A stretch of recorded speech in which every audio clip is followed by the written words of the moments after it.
आज मेरी कौम आपके सामने दो रास्ते हैं।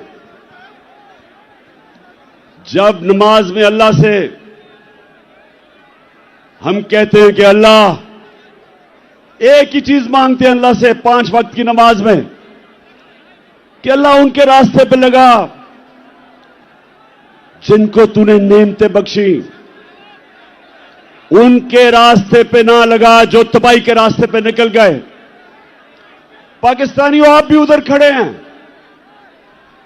एक तरफ नेमतों का रास्ता है, आपकी अजमत का रास्ता है, दूसरी तरफ आपकी तबाही का रास्ता है, गुलामी का रास्ता है, जिल्लत का रास्ता है।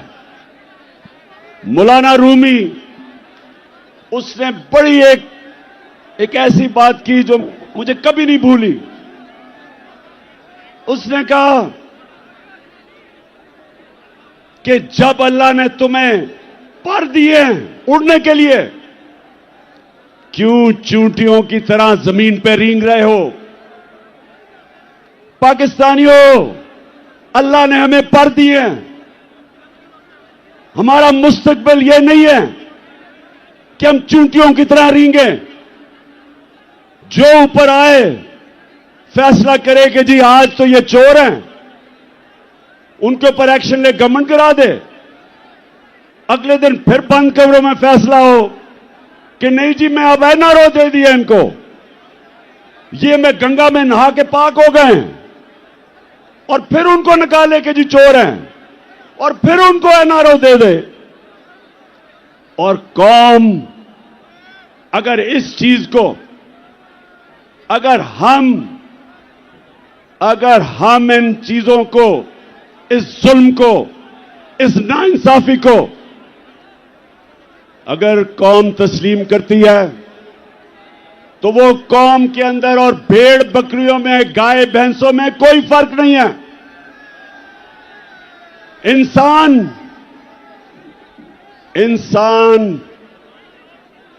इंसाफ मांगता है।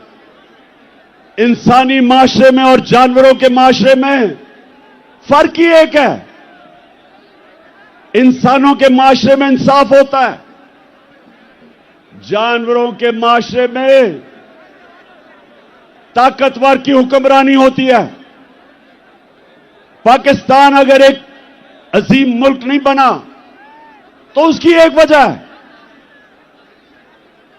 कि हमारे मुल्क में कभी भी कानून की हुक्मरानी नहीं आई, ताकत की हुक्मरानी, जंगल का कानून रहा है। और ये याद रखें, कभी कोई माशरा तरक्की नहीं कर सकता जिस माशरे के अंदर इंसाफ नहीं होता। मेरे नबी सल्लल्लाहु अलैहि वसल्लम ने मदीना की रियासत में, और याद रखें अल्लाह का हुक्म है कि मेरे हबीब की सुन्नत पे, उसकी शरीयत पे, उसके रास्ते पे चलो। क्यों अल्लाह ने हमें हुक्म दिया है? हमारी बेहतरी के लिए। जब इल्लामा इकबाल, जब उसने पाकिस्तान का तस्वर किया, तो इल्लामा इकबाल ने सोचा था कि हम एक माशरा खड़ा करेंगे मदीना के रियासत के असूलों के ऊपर। और इल्लामा इकबाल ने बताया कि जब भी मुसलमान माशरा खड़ा होता है, वो वापस उन असूलों पर जाता है, और जब तबाह होता है तो उन असूलों से पीछे हट जाता है। तो पाकिस्तानियों, जब उन्होंने मदीना की रियासत बनाई तो पहली चीज अदल और इंसाफ, कानून की हुक्मरानी, उसके ऊपर उस माशरे की बुनियाद रखी।